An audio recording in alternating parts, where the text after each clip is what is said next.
15 வருட காதல், உடலில் 17 இடத்துல என்னுடைய பெயர் டாட்டோ. நான் செய்த அந்த ஒரு தவறு தான் இறப்புக்கு காரணமாகிடுச்சோ அப்படின்னு பவித்ரா இப்போ உருக்கமாக பேசியிருக்காங்க. அது என்னன்றதை தான் நம்ம இந்த வீடியோ போய் பார்த்து தெரிஞ்சுக்க போகிறோம். சரிகமபா சீனியர் சீசன் 5 நிகழ்ச்சியில் பங்கேற்றிருக்கக்கூடிய போட்டியாளர் பவித்ராவின் வாழ்க்கையில் நடந்த சோகமான சம்பவம் ரசிகர்களையும் இசை ரசிகர்களையும் ஆழமாக பாதிச்சிருக்கு. பவித்ராவின் கணவர் காலமான செய்தி பலரிடையே அதிர்ச்சியையும் அதே போல் மிகப்பெரிய அளவில் ஒரு சோகத்தையும் ஏற்படுத்தியிருந்தது.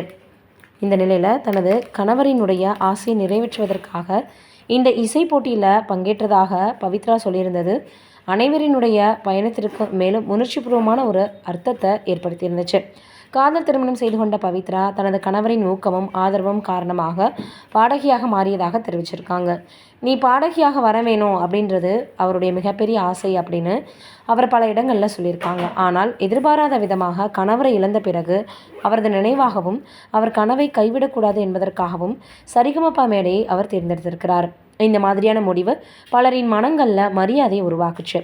ஃபைனல் சுற்றுக்கு முன்பு பவித்ரா தனது கணவரின் கல்லறைக்கு சென்று அஞ்சலி செலுத்தி அவருக்காக பாடிய தருணங்கள் மிகவும் உணர்ச்சிபூர்வமாக அமைஞ்சது.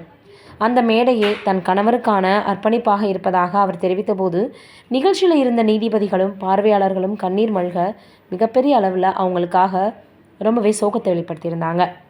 இந்த நிகழ்வு சமூக வலைதளங்களில் வைரலாகி பவித்ராவுக்கு பெயரும் ஆதரவையும் பெற்றுக் கொடுத்தது.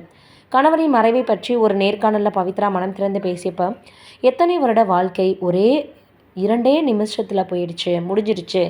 அவர் இல்லைன்னு என்னால் நினச்சி கூட பார்க்க முடியலை. அந்த நாளில் நாங்கள் இருவரும் ஒன்றாக பயணம் செய்தோம். ஒரு ஆஃபீஸ் ஃபோன் வந்ததால தான் அவர் என்னை விட்டு பிரிஞ்சார். அவர் எழுப்பியதே என் தவறோ அப்படின்னு இன்னும் என்னுடைய மனது உறுத்துது. என் கண்ணீருடன் நான் இதை பகிர்ந்துக்கிறேன் அப்படின்னு சொன்னாங்க.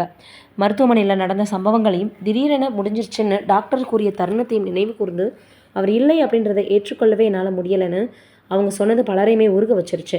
இந்த சோகமான பின்னணியையும் தாண்டி பவித்ரா மேடையில் காட்டக்கூடிய மன உறுதி, இசை மீது கொண்டுள்ள காதல், தன் கணவருக்கான மரியாதை ஆகியவை அவருக்கு தனி ரசிகர்கள் பட்டாளத்தையே உருவாக்கியிருந்துச்சு. ரசிகர்கள் சமூக வலைதளங்களில் அவருக்கு ஆதரவு தெரிவித்து இது ஒரு போட்டி மட்டுமல்ல, ஒரு வாழ்க்கை போராட்டம்னு பதிவிட்டிருக்காங்க. மொத்தத்தில் பவித்ராவினுடைய சரிகமபா பயணம் வெறும் இசை போட்டியாக இல்லாமல் காதல், இழப்பு, நினைவு மற்றும் மன உறுதி எல்லாத்தினுடைய பிரதிபலிப்பாக மாறியிருக்கு. அவரது குரலில் ஒலிக்கக்கூடிய ஒவ்வொரு பாடலும் தன் கணவருக்கான மௌன அஞ்சலியாகவே ரசிகர்கள் பார்க்குறாங்க. நீங்கள் என்ன நினைக்கிறீங்க பவித்ரா அவர்களை பற்றி அப்படின்றத மறக்காமல் கமெண்ட்டில் சொல்லுங்கள்.